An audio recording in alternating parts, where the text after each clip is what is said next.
교회 1층 홀에 들어오면 내일부터 시작되지는 우리 청소년들의 성지순례를 앞두고 제주도 말을 이렇게 넣어서 현수막을 만들었더라고요. 우리 교회 제주도 분들이 많지 않는 것으로 알고 있는데, 없는 것으로 아마 그렇게 알고 있는데, 이 현수막을 집어넣은 것 보니까 요즘에 제주도 방언이 유행인 것 같습니다. 옆에 분들하고 다시 인사할까요? 복삭 쏘가수다. 한 주간 동안 고생 많았습니다. 그런 뜻입니다.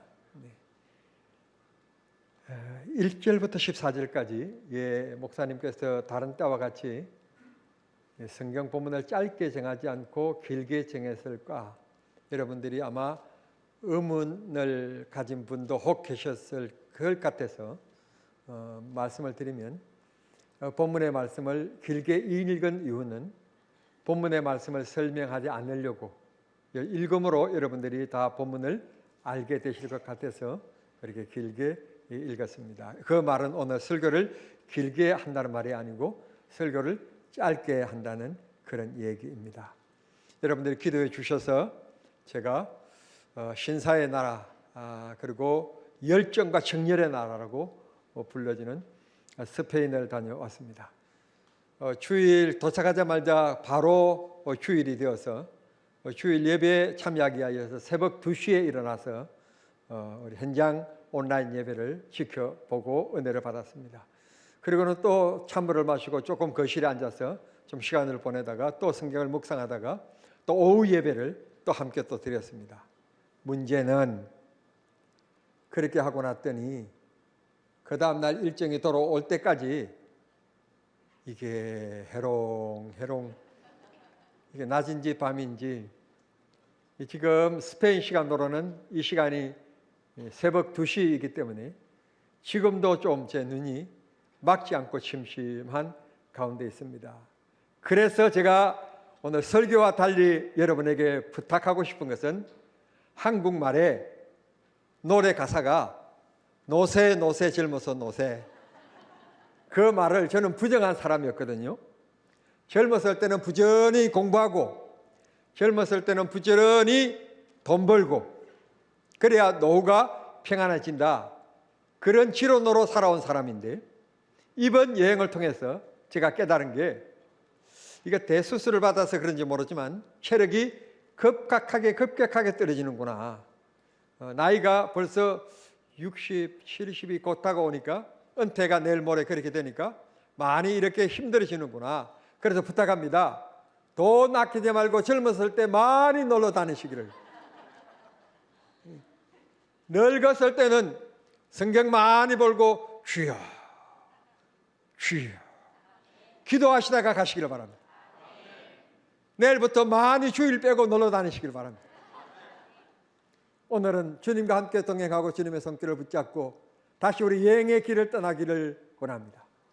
예수님께서 어느 날 길을 가시다가 갈릴리를 가시기 위해서는 사마리아라고 하는 동네를 직접 질러 가시면 빨리 갈 수 있고, 그러나 민족성의 생각 때문에 유대인들은 사마리아 길을 길러서 가지 않고 항상 돌아서 다녔었습니다.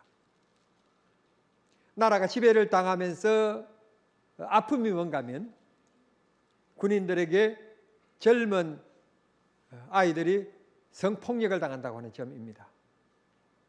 또 근력과 힘과 센 나라에게 아부하고 아첨하면서 그렇게 살아가면서 혼혈족이 생기기 시작합니다. 그래서 유대인들은 사마리아인들을 멸시했습니다. 시조도 지키지 못하고 정조도 지키지 못하고 민족 정신도 없는 나라, 민족인 사마리아인들, 그러면서 오늘 성경 14절의 말씀 보시면 상조도 하지 않았다, 얼굴도 쳐다보지 않았고 말도 섞지도 않았다, 무시했고 업신여겼다.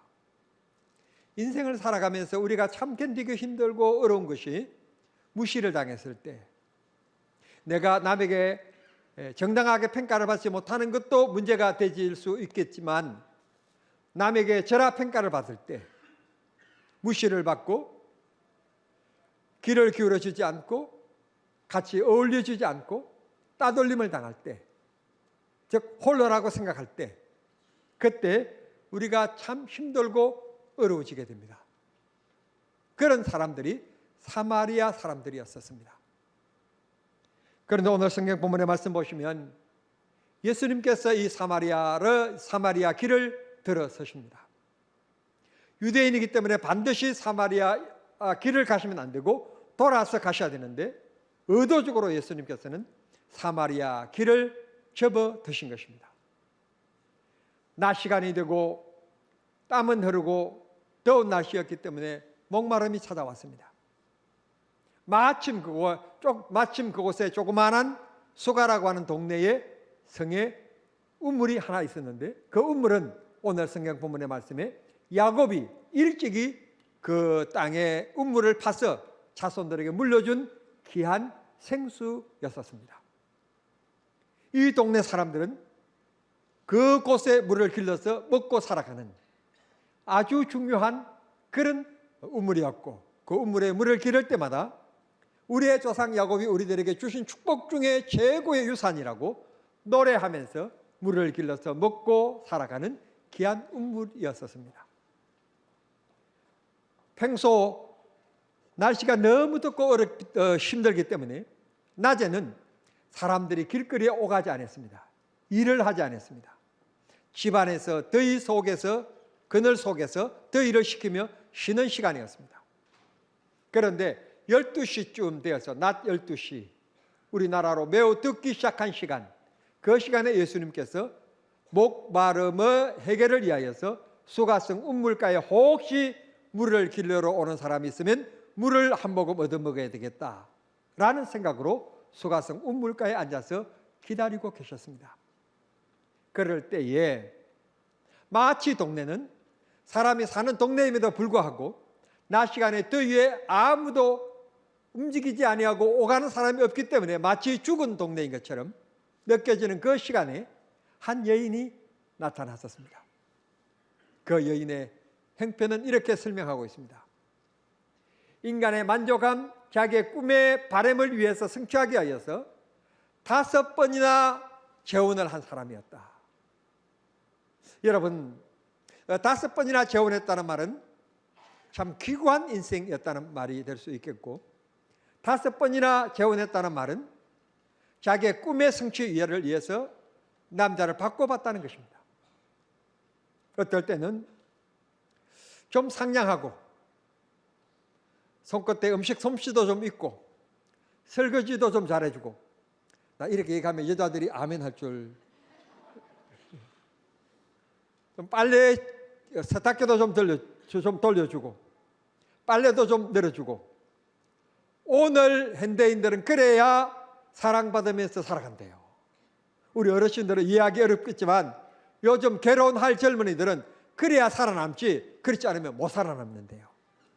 요리를 배울 것, 세탁기 돌리는 법을 알 것, 세탁을 턱턱 털어서 널고 갤 줄 알 것, 집안 청소를 할 줄 알 것, 그래야 된다는 거예요. 그런 남자면 행복하겠다. 그래서 딴 결혼해봤는데 이거 사람은 참 좋은데 경제적인 능력이 없는 거예요. 그래서 이번에는 돈을 좀 잘 벌어오는 남자야만이 샤넬 백도 좀 사고 그래야 될 것 같다. 그래서 돈 많은 남자를 찾아서 결혼을 또 해봤다는 거예요. 문제는 돈 많은 남자를 만져보니까 돈 있다고 하는 것 때문에 여자의 인격을 무시하고 없인 여기는 거예요. 그래서 또 바꿔야 되겠다. 그래서 또 셋째, 넷째, 다섯째 바꿔봤지만 인생의 만족감이 없었다는 거예요. 허전했다. 인생의 꿈을 펼치지 못했다. 그런 가운데 예수님을 만났습니다.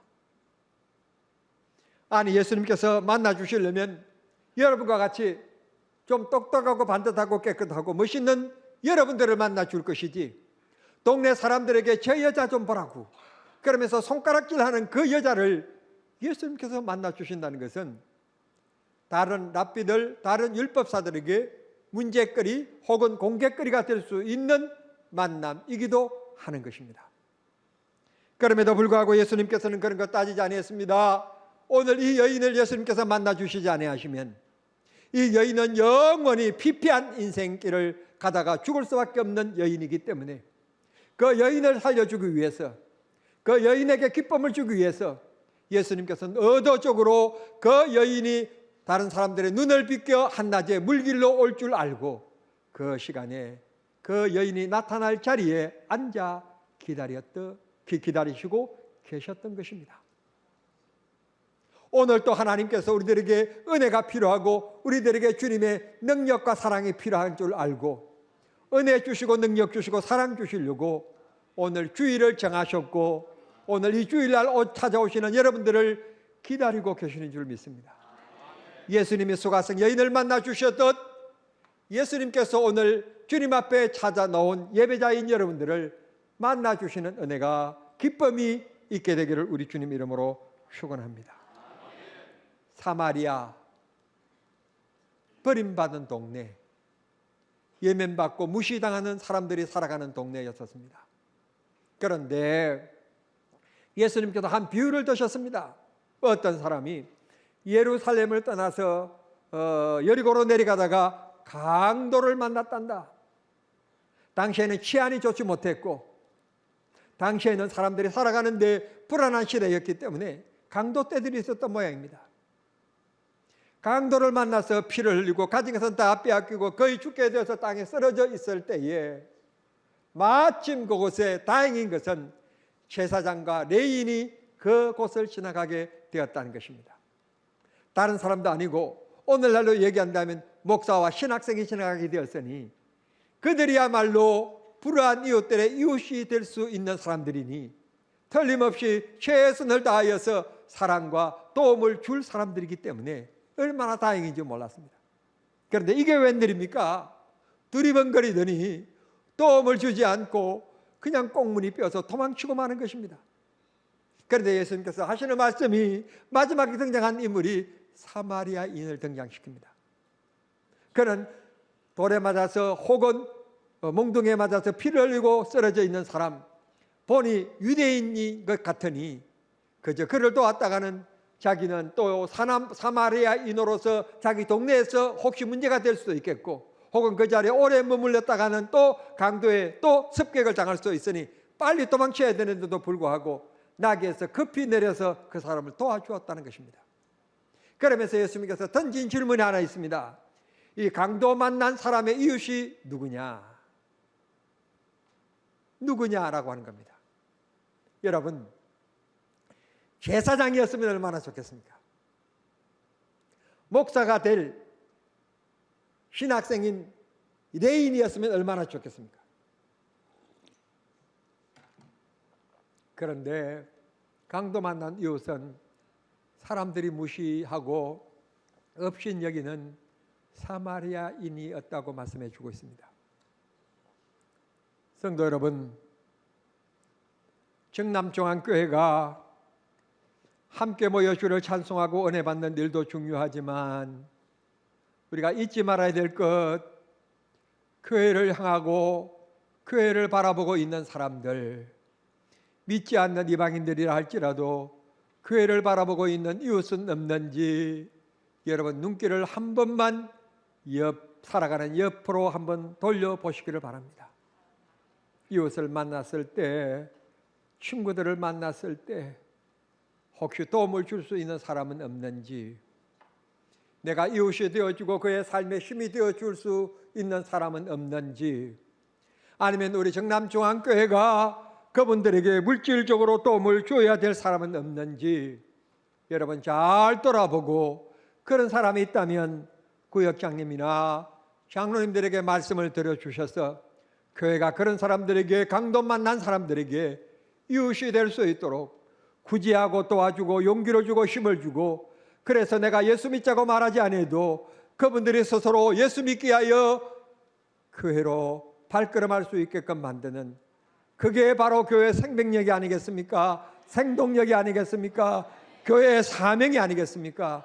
우리 함께 그런 교회로 만들어 가십시다.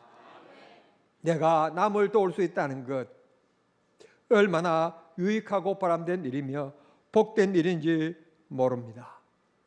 오늘 이 여인이 예수님을 만났습니다. 예수님이 이 여인을 만나 주셨습니다. 그리고 물을 요구하십니다. 그랬더니 이 여인의 답변을 보십시오. 보자 하니 당신은 유대인으로서 상종도 하지 않는 사마리아인엔 그리고 여인인 나에게 어찌 물을 달라 하십니까? 예수님의 답변 말씀하십니다. 14절입니다. 내가 누구인 줄 알았더라면 알면 내가 나에게 영원히 목마르지 아니하는 물을 요구했을 것이다. 이 물은 육신의 갈증을 풀어주는 이 일반적인 물이 아니라 영생의 물, 즉 성령을 우리에게 말씀해 주십니다. 내가 지금까지 돈 많은 남자, 잘생긴 남자, 능력 있는 남자, 부지런한 남자 만나봤지만 만족함이 없지 않느냐? 그러나 너가 성령을 받으면, 주의 은혜가 임하면 내 목마름이 해결될 것이고 내 갈증의 문제가 해결될 것이다.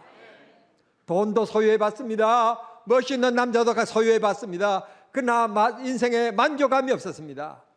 그런 그 여인에게 예수님께서 답변을 주십니다. 성령 받으면, 주님 만나면 문제 해결될 것이다. 참 인생의 행복을 만나게 될 것이다. 주님 말씀해 주셨습니다. 그러자 이 여인이 묻습니다. 당신들은, 우리들은 그리심산, 즉 사마리아인들은 그리심산에서 예배하고 당신들은 예루살렘 성에서 예배한다고 하는데 참된 예배에 대한 문제를 이 여인이 끄집어냅니다. 예수님께서 이 여인과의 만남에서 그 귀중한 말씀인 요한복음 4장 23절의 말씀을 얘기합니다. 예배하는 자는 신령과 진정으로 예배하는 것이 중요하지 그리심산, 예루살렘 성전 그게 중요한 것이 아니다. 중요한 것은 예배자의 마음, 예배자의 태도라는 것입니다. 신령과 진정으로 예배하는 자를 하나님이 찾으신다. 예배 본질, 예배자의 태도에 대한 말씀을 하시는 것입니다. 사랑하는 성도 여러분, 우리가 매주일마다 하나님 앞에 예배합니다. 그런데 주님 앞에 갔을 때 만약 주님이 네 예배를 내가 받은 적이 없다 말씀하시면 되시겠습니까? 여러분 예배에 집중하시기를 바랍니다. 이 하나님 앞에 최선을 다하여 예배하는 올 한 해가 꼭 될 수 있게 되기를 바랍니다. 예배는 신앙생활의 기본입니다. 기초입니다. 기본이 잘 되면 그 다음은 아름답게 될 수 있습니다. 구구단도 모르는 사람이 분수를 풀 수 있겠습니까? 구구단은 기본입니다. 그것처럼 예배가 세상의 목표이긴 하지만 예배가 모든 것의 기본이기도 합니다. 성령 충만의 기본, 내 기도의 응답의 기본, 응답의 기본, 찬양의 기본, 모든 감사의 기본이 예배입니다. 예배를 통하여 하나님이 물꼬를 트시며 은혜를 나르시며 우리의 기도를 응답해 주시는 줄 믿습니다. 예배라고 하는 말, 미국인들은 예배를 서비스, 즉 우리가 흔히 서비스 그러면 봉사라고 하지 않습니까? 하나님을 위해서, 주님을 위해서 봉사하는 것, 내 재능도 시간도 들여서 봉사하는 것, 그게 예배라는 것입니다.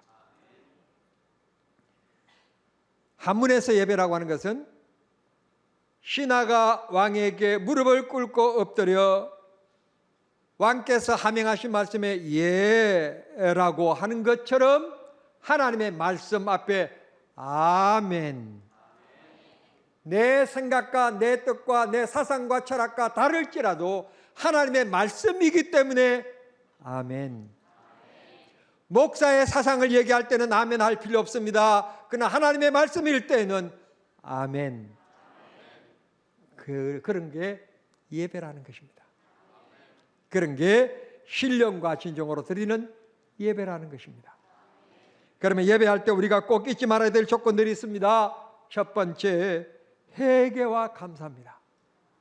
예배 임하실 때, 한 주간 살아올 때 하나님의 은혜 기도했지만 그 은혜를 저버리고 내 생각대로 살고 하나님이 하지 말라 하는 것을 했거나 하라 하는 것을 하지 못했을 때 하나님의 연약함과 부족함을 주님 앞에 고백하오니 용서하시고 주님의 은혜를 더하시사 강하게 하심으로 다시는 죄짓지 않고 넉넉히 이기며 살아갈 수 있게 해 주십시오. 회개하며 간구하는 그런 마음으로 예배에 임하는 것입니다. 뿐만 아니라 회개와 함께 더불어 올 하나의 끈이 있는데 그건 감사입니다. 예배에 감사한 마음으로 찬송하십시오. 감사한 마음으로 여러분 기도하십시오. 감사한 마음으로 말씀을 들으십시오. 생명의 말씀입니다. 영생의 말씀이잖아요. 우리는 감사함을 잊어버리면 안 됩니다. 이상하게요, 똑똑하고요, 공부도 많이 했고요, 박사학위도 있고요, 설교도 잘하시고요, 그런데 앉아서 차를 나누면서 얘기할 때 보면 아는 것이 많아서 그런지 모르지만 비평하는 게 많아요. 난 그런 목사님 만나면 가슴이 뜨끔해요. 아쉽다, 그런 생각이 들어요. 그런데 20-30명밖에 안 모이는 조그마한 교회 모시는 목사님이신데 모든 게 감사해요. 감사하대요. 고맙대요. 그분의 인격이 더 빛나는 것을 볼 수 있게 됩니다. 목사라도 엄하고 비평하면 추하게 보이는 것이고 일반 어린아이라도 감사하면 빛나게 보이는 것입니다. 즉 하나님은 위대하게 보시는 믿음이 되는 겁니다. 범사에 불평하시기를 바랍니다. 범사에 감사하시길 바랍니다. 할렐루야. 그러면 주의 은혜가 임하실 줄 믿습니다. 그 다음에 예배는 드림입니다. 찬송도 드리고 기도도 드리고 우리 성가대처럼 자기 재능도 드리고 물질도 드려서 어려운 사람들을 돕는 것입니다. 드림이 예배입니다. 여러분 하나님 앞에 찬송과 기도 많이 드리시기를 바랍니다. 여러분의 재능을 통하여 봉사를 많이 하시기를 바랍니다. 여러분의 손길에는 반드시 상급이 있습니다. 너의 마음을 다하며 성품을 다하라 하는 말씀은 곧 예배가 어떻게 드려지는 것이 참 예배인지를 우리에게 보여주는 말씀이라고 믿습니다. 그 다음에 예배자가 꼭 가져야 될 마음, 사모하는 마음입니다. 우리는 농촌 지역이니까 씨를 뿌리고 봄날이 되어지면 농사를 짓기 시작합니다. 그런데 그 봄날에 만약에 비가 내리지 아니하면 농부의 마음은 속이 타들어갑니다. 정말 농부가 기다리는 것이 있습니다.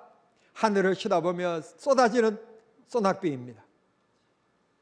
성경 누가복음 16장에 보면 집 나간 탕자에 대한 얘기가 나옵니다. 멀리에서 다가오는 어렴풋이 한 사람의 그림자를 바라보고 그는 아버지인 줄 멀리서 바라보면서 알지 못했지만 그 모습을 바라보는 아버지는 어렴풋이 다가오는 한 사람의 모습을 보고 자기의 아들인 것을 알아봤다고 성경 말씀해 주시고 있습니다. 무슨 말씀이겠습니까? 늘 이 아버지는 매일 집 나간 아들이 돌아오기를 기다리고 사모했다는 뜻입니다. 기다렸다는 뜻입니다. 사랑하는 성도 여러분, 주일날 내가 주님 앞에 찾아가면 주님께서 내 기도를 들으실 것이고 내 찬송을 들으실 것이며 그러므로 말미암아 하나님께서 내 삶의 부족함을 채워주실 것이고 응답해 주실 것이다. 내가 이 세대를 살아가는 참된 그리스도인으로서 하나님의 영광을 나타내며 살아가는 귀한 도구로 하나님은 우리를 사용해 주실 것이다. 사모하는 마음으로 예배 참여하면 주님께서 우리의 믿음대로 역사하여 주실 줄을 믿습니다. 꼭 여러분, 우리는 무한한 존재가 아니라 유한한 존재입니다. 한계를 가지고 있습니다. 우리는 최선을 다하지만 부족한 그 한계는 하나님이 채워주셔야 합니다. 그 채워주실 것을 기대하십시오. 그것을 채워주시기 위하여 오늘 또 주일날 예배하러 오신 여러분들을 주님은 먼저 기다리고 계셨습니다. 여러분, 이 시간 드리는 여러분의 기도가 주 앞에 다 상달되는 기쁨의 시간이 될 수 있게 되기를 바랍니다. 오늘 본문에 나오는 사마리아 여인은 우리들처럼 세상 속에 목마름을 가진 여인이었습니다. 우리들도 인생 살아가면서 목마름이 많습니다. 어떤 사람은 병들모로 말미암아 많은 돈이 없어도 괜찮다, 건강했으면 좋겠다 라고 하는 목마름을 가지고 있는 분들도 계실 것이고, 어떤 사람은 가난함에서 여러분 나도 한번 돈을 많이 가지고 남에게 베풀고 꾸어주면서 살아갔으면 좋겠다라고 하는 물질에 대한 목마름이 있을 것이며, 어떤 사람은 지식에 대한 목마름이 있을 것이고, 어떤 사람은 사랑에 대한 목마름이 있는 분도 계실 것입니다. 하나님께서 오늘 우리 목마름에 대해서 성령의 담비를, 성령의 소낙비를 부어주시는 귀한 시간이 되시기를 바랍니다. 오늘 예수님을 만나 이 여인이 구한 것이 무엇입니까? 예수님께서는 이 여인에게 물 한 모금을 구했는데, 이 여인은 차원 높게 예수님께 구합니다. 자신의 인생의 목마름의 문제를 구했고, 참된 예배가 무엇인지를 예수님께 논하기 시작했습니다. 그리고 예수님은 그 여인의 물음에 응대해 주셨습니다. 사실은 예배에 대한 문제는 이 여인과의 얘기해야 될 주제가 아닙니다. 업신여기고 손가락질 받는 이 여인과 버림받은 여인과 이렇게 고급스러운 문제를 가지고 논할, 그리고 답해 줄 그런 예수님이 아니십니다.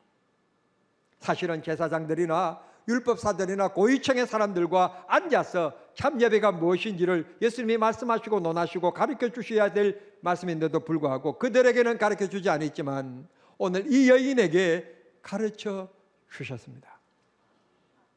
오늘 우리 이 세상 살아가면서 목마르고 힘들고 어렵지만 주님이 우리를 응대해 주시고 우리의 기도를 다 들어주시며 응답해 주시는 주님이시라는 사실을 잊지 마십시오.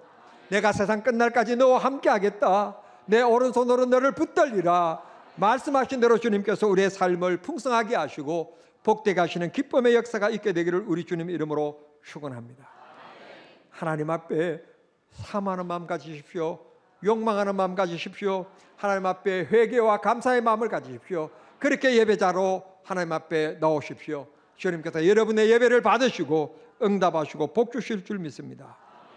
예배 시간마다 목마른 인생의 문제 해결해 주시기를 원하시고, 먼저 오셔서 나를 기다리고 계시는 주님의 사랑을 체험하며 살아가는 성도님들이 되시기를 바랍니다. 그리고 이 세상에서 힘들고 어려운 이 세상에 웃음이 사라져가고 있는 세상, 양극화가 심화되어 가고 있는 세상, 특별히 사상적으로 여러분 틈이 이렇게 심하게 벌어지고 있는 이 세상을 하나 되게 만드는 믿음의 운물, 믿음의 냇가를 만들어 갑시다. 누구든지 목마른 사람들이 이 운물의 맛을 느낄 수 있게끔 만들어가는 믿음의 사람들이 되시기를 바랍니다. 마지막으로 주여 내가 여기 있사오니 우리를 사용하여 주시옵소서. 우리를 통하여 주의 역사가 일어나게 해 주시옵소서. 우리를 사용하소서. 찬송하겠습니다. 우리 그런 마음으로 하나님 앞에 간절한 마음으로 찬송드리며 하나님께서 우리의 삶을 받으시고 우리 삶 속에 그런 생수의 은혜가 넘치는 축복의 성도들이 다 되시기를 우리 주님 이름으로 축원합니다.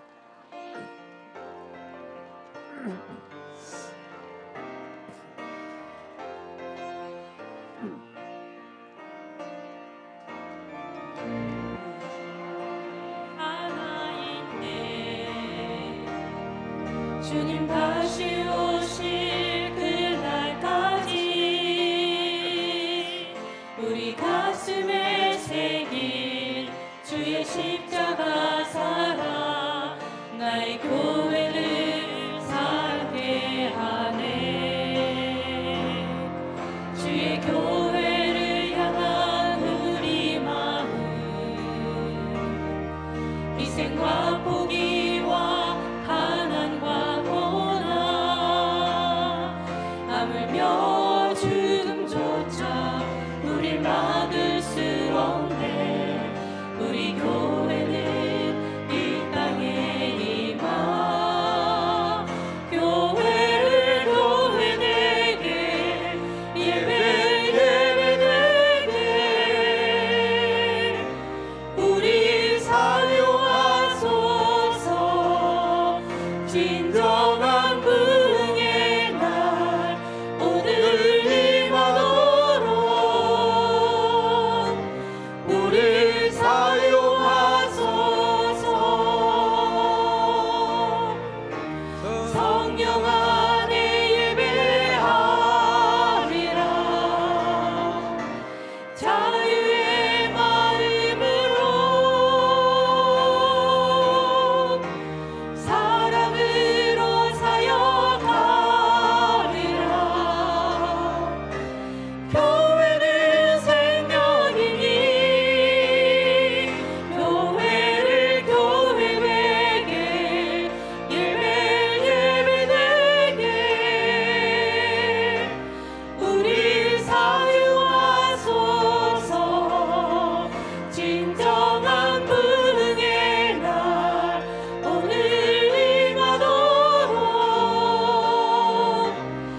우리 사용하소서.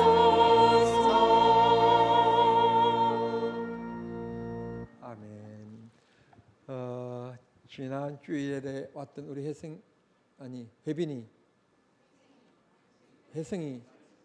제대했니? 저녁했어요? 어디 있어요? 2층? 2층에 앉아 있구나. 그래, 축하. 예, 축하. 또 군대 복무 중인 우리 수영이 왔습니다. 네, 몸 건강하게 휴가 온 것 같습니다. 네, 반갑습니다. 네, 고맙습니다. 자, 기도하십시다. 하나님 아버지 감사합니다. 거룩한 주일, 이 추위 가운데 주님 앞에 모일 수 있고 예배할 수 있도록 기쁨 주시니 감사합니다. 말씀대로 우리의 부족한 것, 목마른 것 하나님께서 해결하여 주실 줄 믿습니다. 하나님 사랑하는 성도들의 간구하는 기도를 다 들으시고 응답하여 주시옵소서. 어떤 목마름의 문제든지 우리 아버지여 못하실 것 없사오니 주의 능력을 믿사오니 하나님이 응답하시고 하나님께서 채워 주시옵소서. 이제 가슴에 손을 얹습니다. 주여 병든 몸 고쳐 주시옵소서. 병든 몸 고쳐 주시옵소서. 주를 위하여 살겠나이다. 주여 사용하여 주시옵소서. 내 가족 중에, 내 부모님 중에, 내 자녀 중에, 내 친척 중에, 내 아는 지인 중에 백마로 고생하는 분들 위하여 가슴에 손을 얹었습니다. 주여 대신 손 얹었사오니 주여 이 한 시간 그 사람들에게 손 얹어 안수하여 주셔서 못된 병마 떠나가게 해 주시옵소서. 하나님이여 어떤 약을 사용하든지 100%의 효용이 있게 하여 주시옵소서. 하나님이여 병균은 다 죽어지게 하시고 하나님의 건강이 온전히 회복될 수 있게 해 주시옵소서. 마음의 근심 걱정 문제 하나님 다 떠나가게 하시고 주의 평안과 주의 기쁨이 넘치게 하여 주시옵소서. 무엇이든지 주 앞에 간구하는 것은 다 받은 줄로 알라 말씀하신 주님이시여, 오늘 주 앞에 말씀 들으며 간구한 심령의 모든 간구들 주님께서 들으신 줄 믿습니다. 다 채워주시옵시고 해결하여 주시고 은혜를 주시고 내 손목 붙잡아 주시사 이 한 주간도 또 승리할 수 있도록 인도하여 주시고 절대 죄짓지 않게 하시며 하나님 앞에 거룩한 백성들의 삶이 되게 하여 주시옵시며 나 때문에 축복의 샘물이 흘러갈 수 있게 해 주시옵소서. 주여 다시 한 번 더 기도하오니 이 자리에 참여하지 못한 분들 어느 곳에서 무엇을 하든지 주여 그들에게 열심과 열정을 주셔서 아버지 하나님 앞에 나와 예배할 수 있도록 은혜 나리여 주시옵소서. 예수님의 이름으로 축복하며 기도하옵나이다. 아멘.